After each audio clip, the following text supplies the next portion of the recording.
546, welcome back. Do you remember what it was like to be a child? No work, no debt, no deadlines. You just get to play all day, right? But kids actually face a lot of stress and pressure. And joining us now is Simone Alicia. She is a self-esteem coach and often called the Tony Robbins of kids. Simone, thanks for joining us this morning and Happy New Year to you.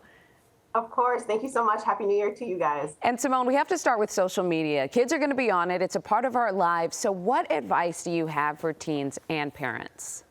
Okay, so for parents, for sure, I say we need to understand some of the platforms. Not in detail to become an expert, but for sure we should understand just a general idea of what the platforms are. And then step two, we've got to communicate with our teens and really talk to them about who are you following, and if they've got some celebrity that they're following, check in. What are they posting about? And that can give you a really good clue as to what your child is really looking into on social media. And that gives you a nice talking point to guide them. And then that would be the third step there, is to really guide them through the use of social media. They don't have to follow every single social media right away. They can start with one or two platforms. They can turn off their like counts. This is a great tip for teens. You don't have to stare at those like counts as you are scrolling through some of the social media accounts.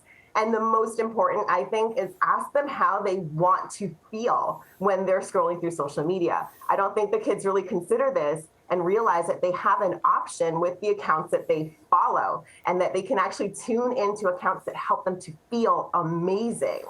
And maybe also remind them not everybody on social media is who they say they are. There's so many people pretending to be something they're not. Simone, also, so much of how kids see success or self-worth is tied up with likes and followers. What's something I can do with my child today to say change that perception? All right, so put the likes back in their hands. Really have our kids start to take ownership of what they're proud of themselves. Because the like thing, I'm sorry to tell you, is going to kind of be there, right? They're going to want those likes. It's going to be a little bit of a pull. But if we can have our kids validate themselves more often, then the power that those likes have over them does diminish a little bit. So have your kids acknowledge their wins, have your kids acknowledge their successes, have them work on their self-talk and that inner voice and really start to feel proud of who they are. And it takes practice to do that. So they're not seeking validation so much anymore from those external likes. Such good advice. And Simone, we hear all the time, love yourself, be you, have confidence. How do we actually accomplish this, though, and instill this in our kids?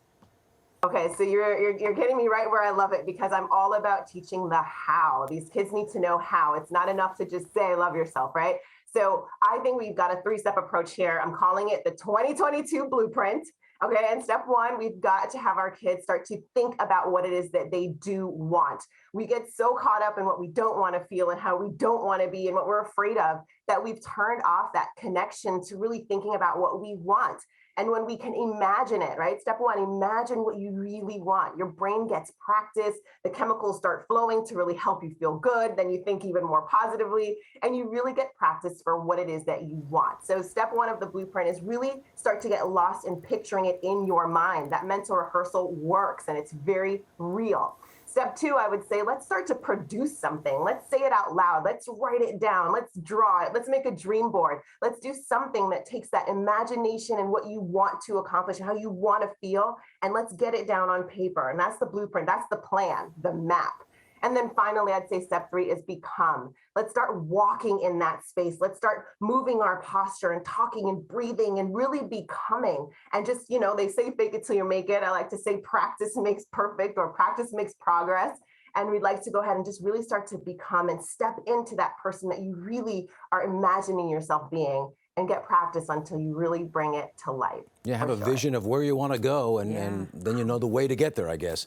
Simone, absolutely. Thanks so much. Great advice. We certainly appreciate it. And thanks for joining us on the first day of the new year, too. Of course. Happy New Year, guys. Thank you. Yeah, Happy New Year.